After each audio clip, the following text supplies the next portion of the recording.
Proposta de um jogo para o ensino de potência de 10 e as dimensões da física. Objeto de pesquisa. Escola Estadual Professor Antônio Francisco Redondo. Vemos na foto a entrada principal da escola.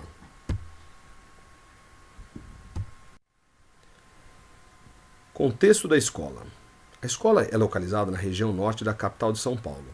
Atende alunos do ensino médio, tendo matriculados aproximadamente 1.400 alunos, sendo esses alunos divididos em 3 turmas, ABC, por ano, nos turnos manhã, tarde e noite. A escola conta ainda com um amplo laboratório que é utilizado pela professora de biologia, porém não é utilizado pelos professores de física ou química. Professores parceiros. Professor Wagner Levido, 40 anos, onde leciona física, matemática e química para turmas do ensino médio e matemática, para 5º, 6º e 7º ano. Professor Rodrigo, 27 anos, reside no bairro Sol Nascente e leciona física para turmas do ensino médio no período manhã e tarde. E professora Camila, reside no bairro próximo à Escola Estadual Professor Antônio Francisco Redondo, onde leciona física e matemática. Questões levantadas. Primeira, a dificuldade em operações com potências, que é uma deficiência proveniente do ensino fundamental. Segundo, falta de interesse por parte dos alunos. Terceiro, pouca participação dos responsáveis na vida acadêmica do aluno. E, finalmente, em quarto lugar, a contextualização dos problemas matemáticos com a realidade. Questão norteadora.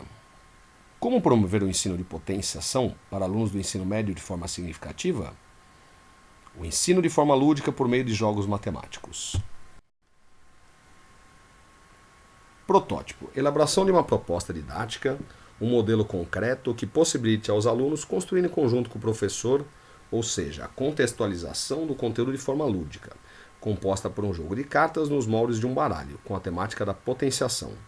As 13 cartas do baralho de asa-rei seriam substituídas por potências de 10. 10 elevado a menos 2, que é o pico, 10 elevado a menos 9, o nano, 10 a menos 6, micro, 10 a menos 3, milli, 10 a menos 2, centi, 10 a menos 1, deci, 10 elevado a 0 ou 1, 10 elevado à primeira deca, 10 elevado ao quadrado hecto, 10 elevado ao cubo quilo, 10 elevado à sexta mega, 10 elevado à nona giga e finalmente 10 elevado a 12 o tera. Os 4 naipes seriam substituídos por 4 curiosidades.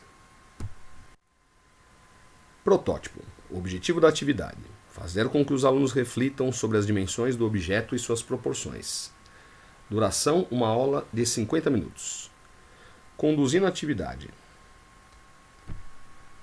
O professor dividirá a turma em 6 grupos. Cada grupo de alunos deverá conter de 4 a 5 alunos e, por ser mais interessante, não será proposta uma regra inicial. E sim, deixaremos que cada aluno decida como gostaria de jogar, escolhendo qualquer um dos jogos clássicos de baralho ou algum outro jogo com regras definidas, estabelecidas pelos próprios alunos. Assim, não seria imposta uma decisão que pode ser interessante para quem elaborou o jogo, mas não aos alunos em questão. Protótipo. Vemos aqui 4 exemplos de carta. Na segunda carta, a gente vê um exemplo de 10 elevado a 0, que seria o metro, para 1 metro. Então, vemos no centro da carta uma curiosidade, que diz: no Brasil, a altura média do homem é um pouco mais de 1,70 m, enquanto a altura média da mulher é um pouco mais de 1,50 m, quando observar uma população com mais de 18 anos. Na população com idade entre 20 e 24 anos, a altura média do homem é de 1,73 m, já nas mulheres, pouco mais de 1,60 m. Fonte: IBGE, 2016. Na segunda carta, vemos ainda um exemplo da carta para 10 elevado a 0, que seria 1 metro, só que vemos um exemplo agora para 2 metros, o que seria um outro naipe, né? 1 metro seria um naipe, ou 2 metros seria equivalente a um outro naipe. Então, no centro da carta, vemos uma curiosidade. Robert Pershing Waddell, nascido em 1918, falecido em 1940, foi a pessoa mais alta da história, com 2,72 metros de altura e 199 quilos. Suas mãos mediam 32,2 centímetros e seus pés 47 centímetros. Logo calçava sapatos número 70. Fonte: Wikipédia. Atualmente, o maior homem vivo é o turco Sultan Kösen, com 2,51 metros. Fonte: Guinness Book. E, finalmente, como exemplo, temos a uma carta do 10 elevado ao cubo, que seria uma outra carta, né? Que seria o 1000, ou finalmente o quilo. E temos aqui um exemplo de um naipe para o 3. Né? Cada naipe, são 4 naipes, cada naipe, temos o naipe para 1, 2, 3 e 4. 4 exemplos. Então temos aqui o exemplo para 3 kg. No caso, 3 quilômetros.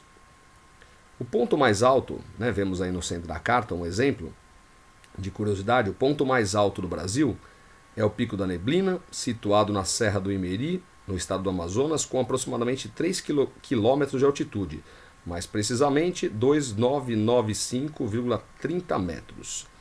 Na mesma Serra do Imeri está o Pico 31 de Março, o segundo ponto mais alto do Brasil, com 2.972,7 metros, fonte IBGE. Conclusão das atividades. Ao aplicar as atividades em sala de aula, pretendemos, ao final do processo, responder a seguinte pergunta: como promover o ensino de potenciação para alunos do ensino médio de forma significativa? Tendo em vista a dificuldade dos alunos em contextualizar a matemática com a realidade, porém, apresentamos jogos de cartas de potência, ou baralho de potências, como sendo uma forma lúdica, uma alternativa para o ensino de educação matemática. E com isso queremos levar a educando a construir e entender os conceitos matemáticos sobre a potência e sua relação com as dimensões de objetos e suas proporções.